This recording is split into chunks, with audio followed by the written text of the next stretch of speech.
দেখুন প্রিয় HSC 2025 batch, তোমরা জানো যে তোমাদের আর অল্প কিছুদিন টাইম আছে।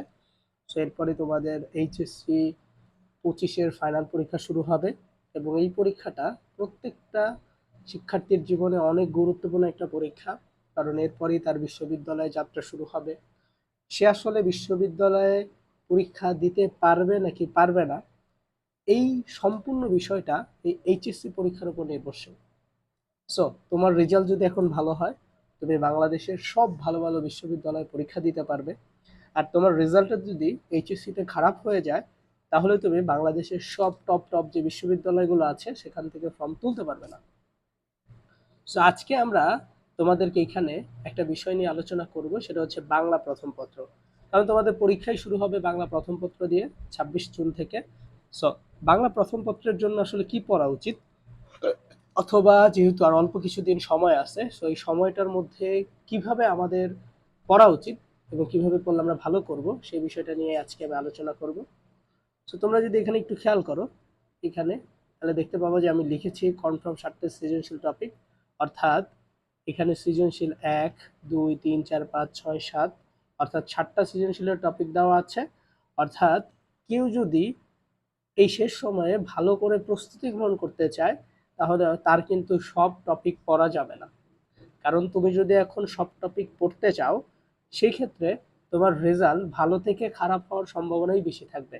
তাই তোমাকে প্রথমেই সিদ্ধান্ত গ্রহণ করতে হবে যে আমি সব টপিক পড়বো না, কিছু কিছু টপিক পড়বো, এবং যেই টপিকগুলো আমি পড়বো সেই টপিকগুলোতে 100-তে 100 ভালো একটা প্রস্তুতি নেওয়ার চেষ্টা করব। সেখানে একটু খেয়াল করো, আমরা এখানে 1 নাম্বার অপরিচিতা দিয়ে রেখেছি, দেন 18 বছর বয়স দিয়ে রেখেছি, দেন বিদ্রোহী, এটা হচ্ছে একটা কবিতা। আহার এই পরে মানে হচ্ছে একটা কবিতা। ফেব্রুয়ারি 1969 হচ্ছে একটা কবিতা। বিলাসী হচ্ছে একটা গদ্য, এবং রেইনকোট হচ্ছে একটা গদ্য। সো এগুলো হচ্ছে তোমাদের এবার পরীক্ষার জন্য বেশি ইম্পর্টেন্ট। তো তুমি ঢাকা বিশ্ববিদ্যালয়, চট্টগ্রাম বিশ্ববিদ্যালয়, রাজশাহী বিশ্ববিদ্যালয়, যে কোনো ইউনিভার্সিটি পরীক্ষা দিলে দেখবে যে এই টপিকগুলো থেকে তোমার বিভিন্ন জায়গায় প্রশ্ন দিবে। এছাড়াও তুমি যেই বোর্ডেরই শিক্ষার্থী হও না কেন, তোমার জন্য কি এই টপিকগুলো ইম্পর্টেন্ট। সো এখন তুমি যদি অপরিচিত গল্পটা সম্পূর্ণ পড়তে চাও, তাহলে কিন্তু তোমার সময় কুলাবে না। আবার অপরিচিত গল্পটি এর মধ্যে থেকে তুমি জ্ঞানমূলক, অনুধাবন, সৃজনশীল, এমসিকিউ সব পড়তে গেলে আসলে তোমার সময়ই থাকবে না। কারণ একটা গদ্য পদ্য ভালো করে পড়তে গেলেই তোমার টাইম শেষ। আবার বিদ্রোহী কবিতা ভালো করে পড়তে গেলে টাইম থাকবে না। সো এখন তোমার কি করণীয়? কারণ আমি যদি প্রতিটা গদ্য পদ্য একদিন করে পড়ি, তাও আমার হচ্ছে প্রায় বইয়ে শর্ট সিলেবাসে 14-15টা গদ্য পদ্য আছে, নাটক উপন্যাসও আছে, তাহলে আমার 17 দিন টাইম লেগে যাবে একদিন করে পড়লে।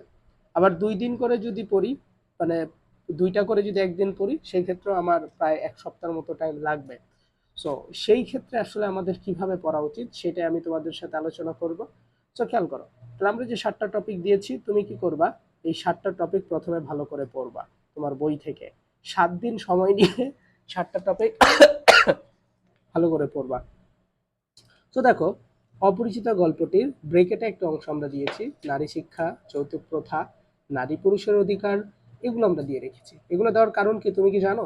আমি জানি যে আসলে তুমি বুঝতে পারোনি।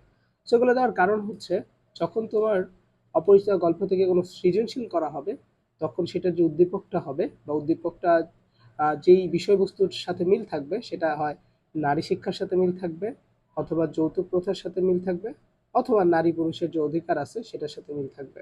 অর্থাৎ যখন তুমি অপরিচিতা থেকে কোনো সৃজনশীল আসবে, আসা মানেই তুমি এতটুকু মাথায় একটা চিন্তা রেখে দিবে যে এই 3টা টপিকের মধ্যেই আসবে, হয় নারী শিক্ষা আসবে, নাহলে যৌতুক প্রথা আসবে, নাহলে নারী পুরুষের অধিকার থেকেই আসবে। সো আমি যখন জানবো যে অপরিচিত গল্প মানেই এই 3টা টপিক, তা সেই ক্ষেত্রে কিন্তু আমার জন্য পড়াটা অনেক বেশি সহজ হয়ে যাবে, এবং আমার এই টপিক 3টা মনে রাখতে বেশি টাইমও লাগবে না। যখন আমি উদ্দীপকটা পড়বো অপরিচিত গল্প থেকে আসা সৃজনশীলের, তখন কিন্তু আমি বুঝে যাব যে আসলে এটা নারী শিক্ষাকে ইঙ্গিত করে, নাকি যৌতুক প্রথাকে, নাকি নারী পুরুষের অধিকার। যেটার সাথে মিল থাকবে আমি কিন্তু সেই টপিকটা সম্পর্কে লিখতে পারবো। কেন লিখতে পারবো? কারণ আমি কিন্তু অলরেডি এইচএসসি লেভেলে পড়াশোনা করছি। সো আমার মাথায় মোটামুটি ভালো পরিমাণে একটু বুদ্ধি আছে বলে ধরা যেতে পারে। কারণ না হলে তো আমি এইচএসসিতে পড়তাম না, কলেজে পড়তাম না, বানিয়েও লিখতে পারবো, তাই না? সো সেই ক্ষেত্রে বোঝা যাচ্ছে যে আমাদের এই ব্রেকেটে থাকা বিষয়গুলো বেশি ইম্পর্টেন্ট। সো ঠিক তেমনি 18 বছর থেকে যদি একটা কোশ্চেন আসে, এর মানে আমাদের এই টপিক 2টা মনে রাখা উচিত। যদি বিদ্রোহী থেকে আসে, মানে আমাদের এই দুইটা টপিক মনে রাখা উচিত। তাহারে পরে মন থেকে আসলে আমাদের স্মৃতিচারণ এবং শোক বেদনা এবং উদাসীন মনোভাব থেকে মনে রাখা উচিত। তাহলে আমাদের পড়াটা সহজ হয়ে যাবে। তো আমি যদি এখন এক এক দিন এক একটা টপিক পড়ি, তাহলে দেখো প্রথম সপ্তাহে আমি যদি 7টা টপিক পড়ি, যে এটা প্রথম দিন পড়লাম, এটা দ্বিতীয় দিন পড়লাম, এভাবে পড়লাম, তাহলে দেখা যাবে যে আমার পড়াটা অনেক ভালো হবে এবং আমার সময়টাও কম লাগবে। দেন আমি যদি দ্বিতীয় সপ্তাহে আবার পড়ি, তাহলে আমার এই টপিকগুলোর উপর প্রস্তুতি আরও ভালো হবে। আমি যদি তৃতীয় সপ্তাহে পড়ি, তাহলে আমার প্রস্তুতি আরও ভালো হবে। ঠিক তেমনি আমি যদি আমাদের এই যে শীটের মধ্যে তুমি দেখতে পাচ্ছ অপরিচিতা, যা জানা ফরজ। সো এখানে দেখো আমরা লিখে দিয়েছি যা জানা ফরজ। যা জানা ফরজ মানে কি, আসলে তোমার একটা গদ্য পদ্য সম্পর্কে যে বিষয়গুলো অবশ্যই জানতে হবে। সো এখানে আসলে বেশি না, মাত্র তোমার 2টা পেজ। সো এই 2টা পেজ যদি তুমি একটু মনোযোগ দিয়ে রিডিং করো, আশা করা যায় যে এখান থেকে যা কোশ্চেন আসবে সেটা তোমার অটোমেটিক মুখস্থ হয়ে যাবে। সো আমাদের এই শীটের মধ্যে প্রত্যেকটা গদ্য পদ্য থেকে জ্ঞানমূলক, অনুধাবন, সৃজনশীল সবই আছে। বাট এখন তো তোমার সব পড়ার টাইম নেই, এখন তোমার বেছে বেছে পড়তে হবে। এই জন্য আমি বলছি যে আমাদের এই যে টপিক মানে সৃজনশীলের জন্য বা এমসিকিউর জন্য আমাদের যে শীটটা দেওয়া হচ্ছে, এই শীটটা তুমি ভালো করে পড়বা। এটা হচ্ছে একটা পিডিএফ সাজেশন শীট এবং এই শীটটার মূল্য হচ্ছে 140 টাকা। আর এটা হলো পিডিএফ। সো বাংলা প্রথম পত্র, বাংলা দ্বিতীয় পত্র, এই দুইটার মূল্য হচ্ছে 280 টাকা। বাট আমাদের এখন অফার চলছে। সো তুমি প্রত্যেকটা পত্র 70 টাকা করে নিতে পারবা। ধরো তুমি বাংলা প্রথম পত্র নিবা 70 টাকা দিয়ে, পারবা নিতে। বাংলা দ্বিতীয় পত্র নিতে পারবা 70 টাকা দিয়ে, ঠিক আছে? এই 70 টাকা দিয়ে নিয়ে দেন তুমি এই শীটটা সম্পূর্ণ শেষ করে ফেলতে পারো, ঠিক আছে? এবং তোমার যদি কোনো সমস্যা থাকে যে তাও বুঝতে পারছো না কিভাবে পড়বা, তাহলে তুমি আমাদের সাথে যোগাযোগ করতে পারো। আমাদের যে মোবাইল নাম্বার আছে বা এই ভিডিওর ডিসক্রিপশনে একটা মোবাইল নাম্বার দেওয়া থাকবে। তারপর আমি বলে দিচ্ছি, এই যে মোবাইল নাম্বারটা 0181816527 সো এই নাম্বারে তুমি যোগাযোগ করবে আমাদের সাথে। যদি যোগাযোগ করো, ইনশাল্লাহ পিডিএফটি পেয়ে যাবা এবং তোমার যত সমস্যা আছে আমাদের সাথে তুমি সলভ করতে পারবা। সো ভালো থাকো, সুস্থ থাকো, তোমাদের সাথে দেখা হবে আমাদের পরবর্তী ভিডিওতে, যেখানে আমরা আরেকটি সাবজেক্ট নিয়ে আলোচনা করব। এবং যারা সাজেশন শিটটি নিতে চাচ্ছ, এখনই আমাদের হোয়াটসঅ্যাপে যোগাযোগ করো, কারণ সময় কিন্তু খুবই কম। সো লেট করলে অবশ্যই তুমি নিজেই ফেসে যাবা, ঠিক আছে?